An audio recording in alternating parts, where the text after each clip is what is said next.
maanaam li ma la ne dañoo gumba tax lu lafañ gumba xam nga moom mooy gisoo dara xam nga ko gisul moom mënoo def dara léegi lafañ boo ko gisee doowuñu woon dem doowuñu woon dikk dañ daan toog rek léegi nag ñu ngi dem ñu ngi dikk tax googu ma la wax it maanaam doowuñu dégg dara dañ daan toog rek xamuñu si jamono dara loogi it dañ daan def pat rek duñu wax duñu dem duñu dikk te loolu lépp jóge nañ si ndax yéen.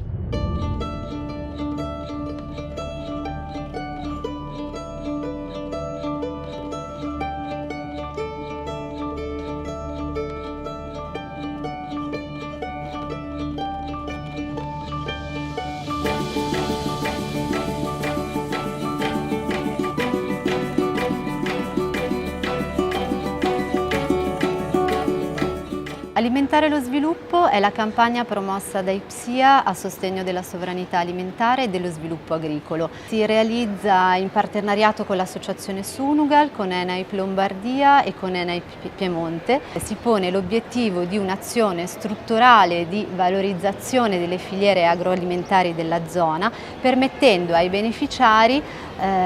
di acquisire tecnologie e competenze nella conservazione e trasformazione dei prodotti ortofrutticoli e cerealicoli, resi maggiormente disponibili dagli interventi di approvvigionamento idrico introdotti.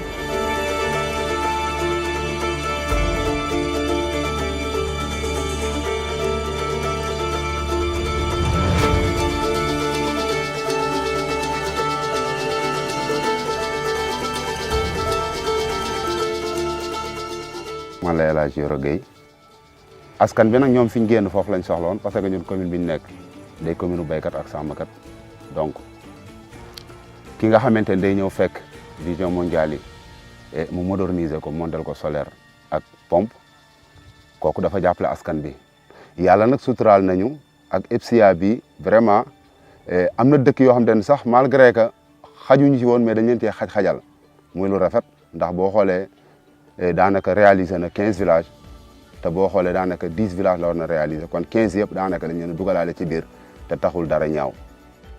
Il progetto si sviluppa nella regione di Thiès e di Luga e nello specifico nei comuni di Merinandakar e Ndande. Sono diversi i villaggi coinvolti, c'è ad esempio Botjeng dove è stato ampliato il campo solare con diversi pannelli ed è stata potenziata la pompa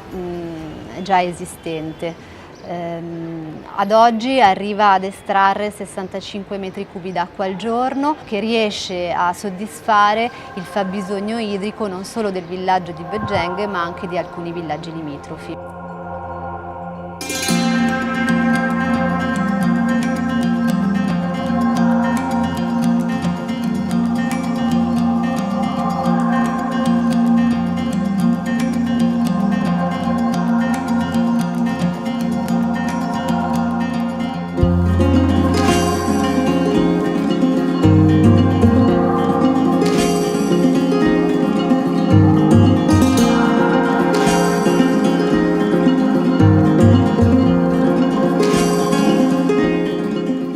donc kenn ku ci nekk biñ la jàppale sa dëkk da ngay gis ni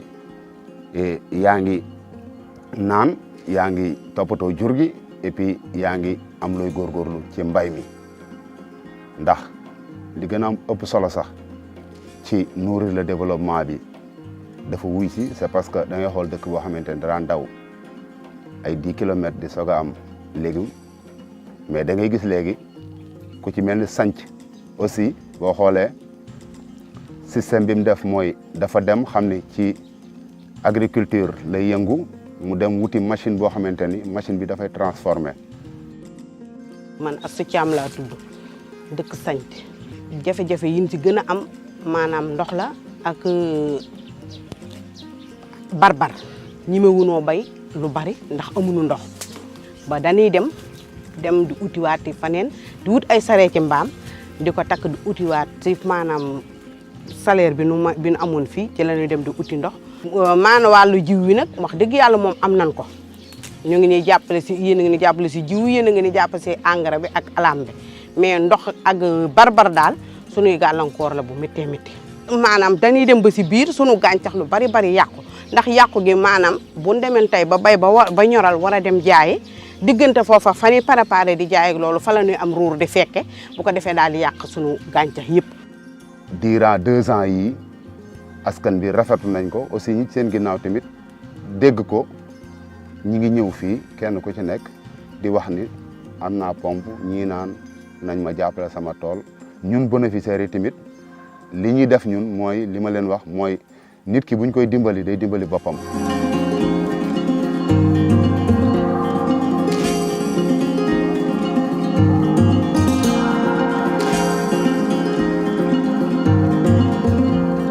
On a eu à appuyer les agriculteurs dans le cadre sur l'agriculture de l'arachide et aussi du mil, du niébé et aussi des melons. Et ça a eu un grand impact dans la population parce que dans les villages où on a mis les pompes solaires, il n'y avait pas l'accès à l'eau. Et grâce au projet, ils ont eu à bénéficier à l'accès à l'eau et à faire l'agriculture 12 mois sur 12. Dans le cadre du projet Nourrir le développement,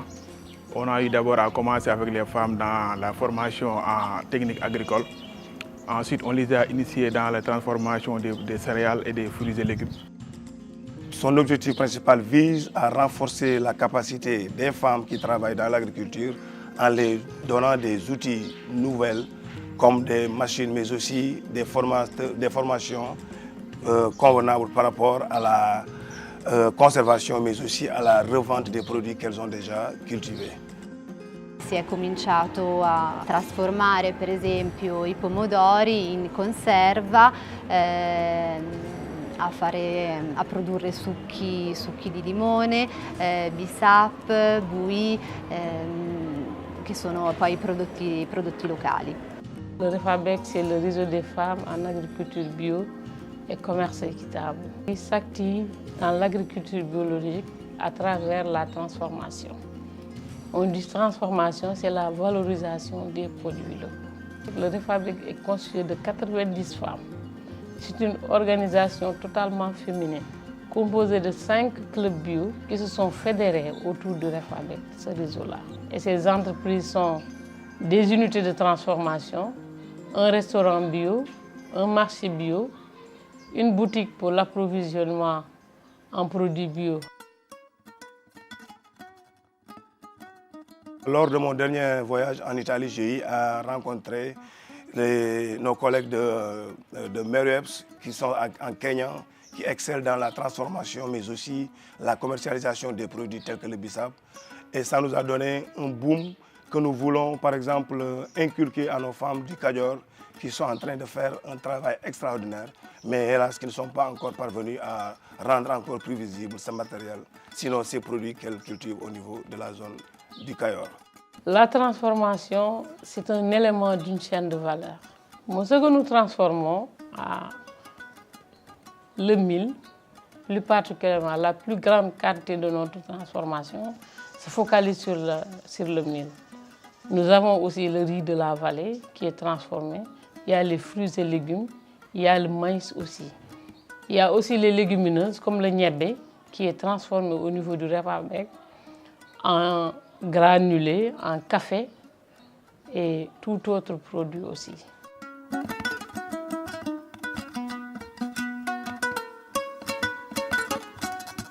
ndax tey boo xoolee projet bi li tax mu gën a am fayda mooy day ñëw fu laal nit ki yee nit ki xippi bëtu nit ki découvrir li nga xam ne mooy développement partout dans l'Afrique et di protéger suñ suuf di aar suñ suuf dajale fukki dëkk def ak ñoom ay formation am nañ ci terrain d'entente muy li ñuy wax histoire bi xew ci diggante baykat bi ak sàmmkat bi tey ñun ñi ngi ci défendre suñu bopp ak projet yi nga xamante ne tey ñi ngi dikk tey di xuqutal nit ñi wala ñuy dikk ci anam boo xamante ni nit ki du comprendre yooyu yëpp ñu ngi ciy protéger wu bëgg a defar daal wax dëgg yàlla jikko yi defar xel yi ba dootuñu dund xiiroo ak ŋaayoo